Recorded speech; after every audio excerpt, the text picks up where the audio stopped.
sir मैले चाहिँ आज छुट्टीको दिन ड्रागन फ्रुट खाने विचार गरेको छु ब्रेकफास्टको लागि हैन त्यही भएर म चाहिँ ड्रागन फ्रुट खान लागिरहेको छु है गाइस हो काट्न लागिरहेको छु हेर्नुस् है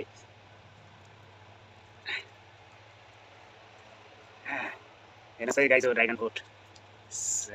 त्यही भएर हेर्नुस् ड्रागन फ्रुट खानुस् है गाइस हो ड्रागन फ्रुट म चाहिँ ड्रागन फ्रुट खान लागिरहेको छु हैन गाइस हो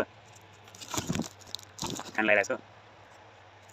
हेर्नुस् है गाइस हो मैले चाहिँ तीन सानो पिस बनाएको छ हेर्नुस् यो चाहिँ खाने तरिका चाहिँ यताको बोक्रो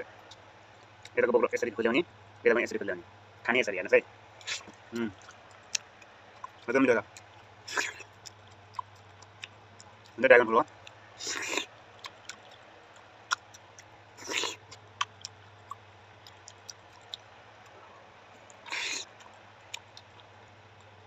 गरो पाकेको छैन उसले बोकेको छैन यो खानु खुब सजिलो छ साथी हो टक्क चलचल कहाँ काटेको काले यसो बोरो केलाइरहनु पर्ने यो बोको छ नि केलाइरहनु पर्दैन यो चाहिँ चट्ट खाने हो यसरी दुई छेउ यसरी गर्ने हो बिचको भागमा ल्याउँछ चट्ट खाने हो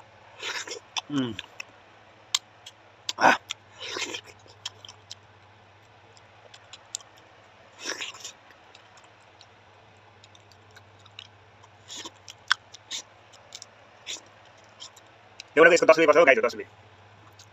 10 रिङ्गिट मलेसियन 10 रिङ्गिट पर्छ यसको एक पिसको यो धेरै महँगो छ एक पिसको 10 रुपैयाँ पर्छ धेरै महँगो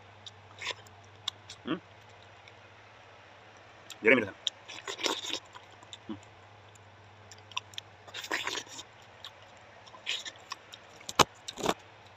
मैले चाहिँ हाफ फाउलर खाइसकेँ है अब यो बाँकी छ यसलाई चन्द्रले झिकेर खाँदैन हुन्छ साथी चन्द्र छ भने चन्द्रले झिकेर खाँदा एकदम राम्रो हुन्छ बेस्ट चाहिँ चन्द्रले झिक्नुभन्दा चन्द्रले झिक्दा एकदम राम्रो हुन्छ तैपनि यो चाहिँ मेरो चाहिँ अब चन्द्र युज नगर्ने त्यतिकै बोक्रो सल्लाहको छोडेर खायो हैन गाइस त्यही हो मेरो चाहिँ सजिलो उपाय के हुन्छ साथी हो यस्तै छ आज चाहिँ म चाहिँ त्यही हो ड्रागन फ्रुट खाँदैछु साथी हो हेर्नुहोस् मैले चाहिँ यसलाई दुई पिसमा खान्छु है अब चाहिँ यो चाहिँ अब दुई पिस भयो यस्तो राम्रो दाना छ नि हेर्नुहोस् न साथी हो यस्तो राम्रो दाना छ यो दाना यस्तो दामी हुन्छ कि यस्तो स्वादिलो हुन्छ कि खानालाई तपाईहरु खान चाहनुहुन्छ भने यसो किनेर खाइहेर्नुहोस् है ड्रागन फ्रुटले एकदम फाइदा पनि गर्छ हैन शरीरलाई मोटुलाई होस् त्यसलाई रक्त बनाउनलाई होस् धेरै राम्रो काम गर्छ एकदम औषधिको एकदम भिटामिन डाइटको रूपमा मानिन्छ यसलाई चाहिँ त्यही भएर खाँदैछु कस्तो राम्रो दाना छ हेर्नुहोस् त गाइस हो हेर्नुहोस् त कस्तो राम्रो दाना छ यसलाई चाहिँ धेरै मिठो आउनुहोस् है साथी हो खाउँ ड्रागन फ्रुट के गर्नु साथी हो यसो खाएन भने गाह्रो छ है कतिजना मासु भात कतिजना भिजी यसो फालफुल पनि खाएर बस्नुपर्छ भनेर खाइदियो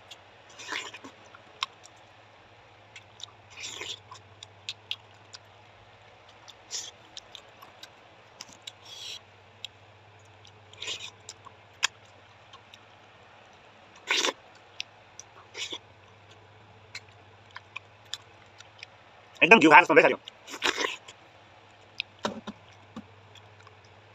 एकदम घिउ खाएर टन्न हाने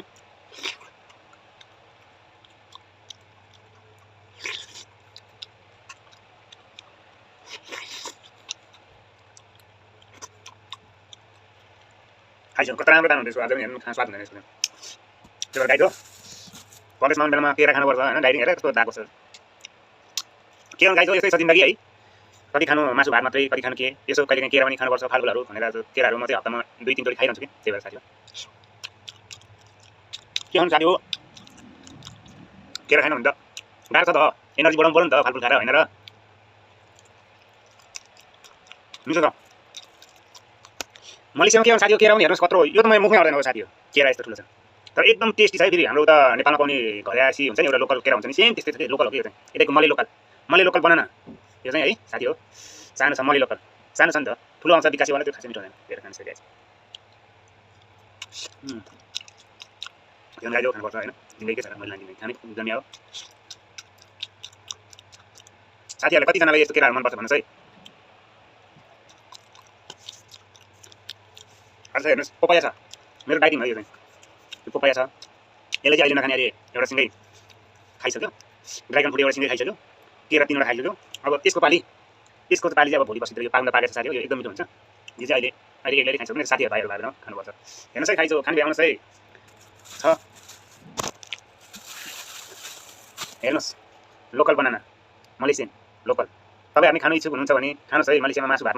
मात्रैमा धेरै बल नगर्नुहोस् फालफुलमा नि बल गर्नु होला फालफुल भनेको एकदम डाइटिङ हो शरीरलाई तन्दुरुस्त राख्छ हैन एकदम फ्रेस राख्छ एनर्जी दिन्छ हैन खाली त्यही मासु खाएर हाम्रो खासै मासुले फाइदा गर्दैन साथी हो फालफुल खान सिक्नुहोस् दिनमा हप्तामा 2 कोसा केरा खानुहोस् तपाईहरुले गाइस